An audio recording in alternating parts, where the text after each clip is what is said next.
Three of the most exciting pension tools you will ever want or ever see.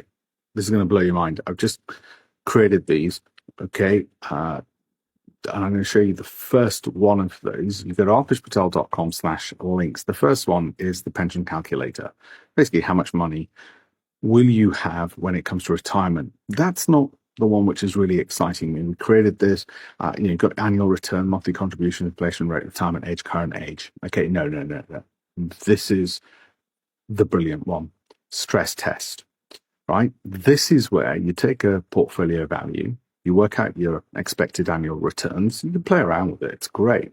Put in different numbers. So I don't know, let's say you thought you were going to do what the S&P's been doing over the last few years. And let's say you've got just 500,000 for argument's sake. Okay.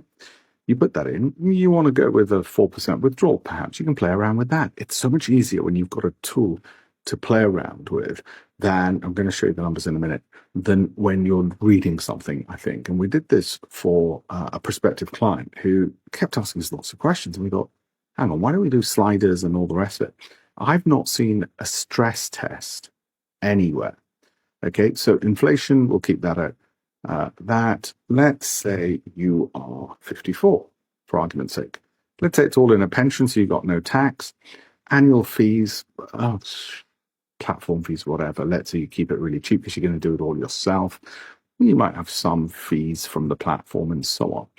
Years you plan to be in retirement. So over there, volatility of your portfolio. Okay, let's run the stress test of what might happen, right? You run the stress test, there's the numbers. You've got a 99.8% probability that you'll have enough money to retirement to meet those 4% withdrawals. Okay, sustainable real income, however, is about £19,000, convert to dollars if you wish.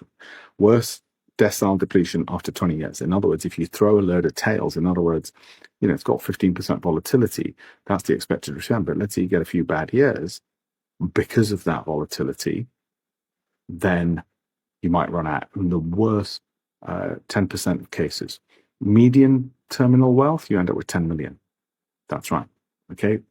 Worst year drawdown, 100%. In other words, if you've got a 15% volatility on that expected return, the worst year drawdown theoretically is that you could have 100% drawdown. Okay. And then we draw it in charts. You can see what happens if you get some of the bad years first, not the good years. You get the same average return, but the bad years first compared to the good years. And because you're withdrawing money, it means if you get the bad years first and you're withdrawing money,